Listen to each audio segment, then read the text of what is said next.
Mais alors, pourquoi n'ont-ils pas utilisé cette technique avec Bob? Ils auraient pu te saisir au cou.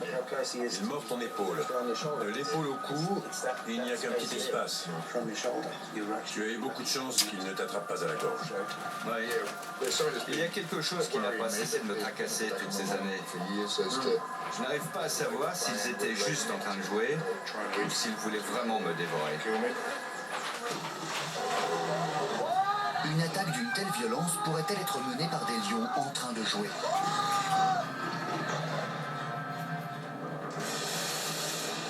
Un exemple très similaire montre à quel point il est difficile de savoir quand un animal joue.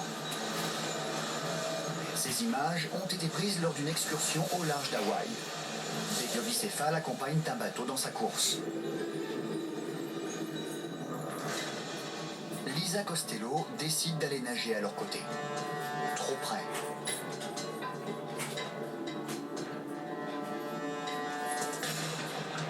L'un des mammifères l'attrape par la cuisse et l'entraîne à plusieurs mètres de profondeur.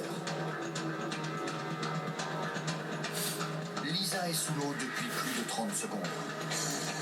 Le globicéphale ne lâche pas prise. La jeune femme se bat pour sauver sa peau.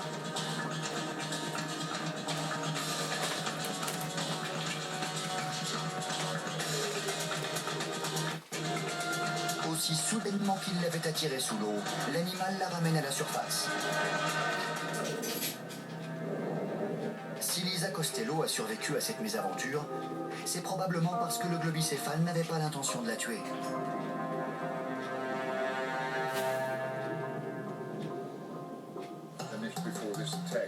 Les lions qui ont attaqué Bob Bennett étaient-ils eux aussi en train de jouer? Regarde, ça commence comme un jeu. C'est souvent le cas. Ça commence par un jeu un peu brutal, auquel il faut mettre un terme immédiatement, sinon ça tourne au vinaigre. Regarde ça. Quand tu tombes, tu as encore leur jouet. Mais tu vois sa position? Là, il t'agresse. Il n'y a aucun doute là-dessus. Le jeu vire à l'agression. Les lions changent d'attitude. À ce moment-là, un souvenir va refaire surface dans la mémoire de Bob.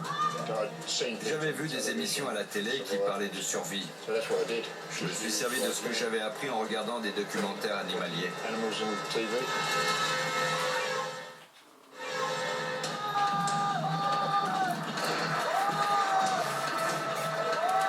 Alors qu'il se croit perdu, Bob Bennett se souvient d'une chose vue à la télévision.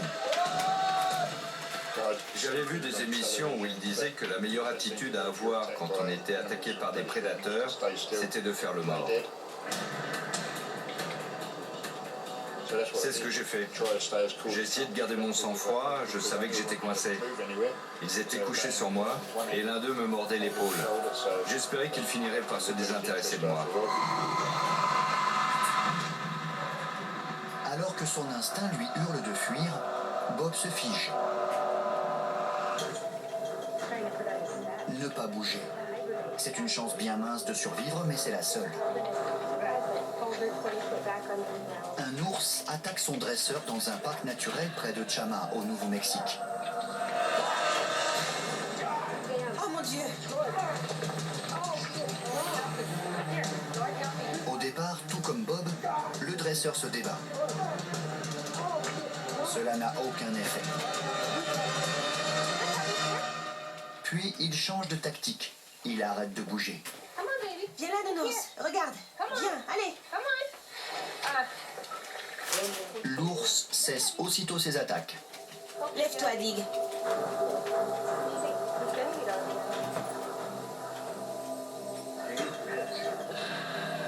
Bah dis donc, il m'avait jamais fait ça.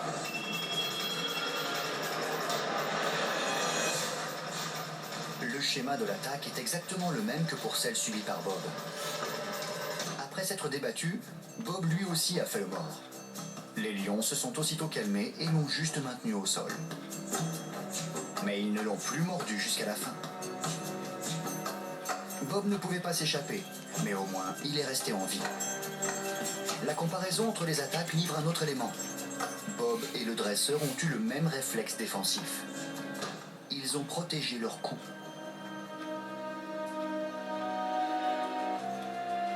Tant que j'étais au sol, j'ai gardé la tête rentrée dans les épaules. Quand il m'a mordu l'épaule, j'ai pensé, ouf, c'est pas le coup.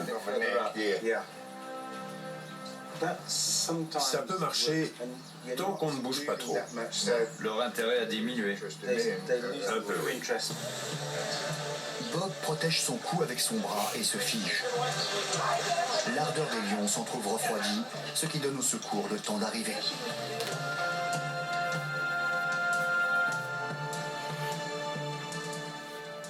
Ces lions n'avaient aucune expérience de la chasse. C'était sans doute leur première proie. S'il avait paniqué ou crié, je crois qu'il serait mort. Très certainement. Parce que ça aurait excité les lions. Ils auraient persévéré. C'est comme un serpent qui attrape une souris. Il s'enroule autour d'elle, et plus elle bouge, plus le reptile resserre son étau. Bob a eu le réflexe de ne pas bouger, et ça lui a permis de rester en vie.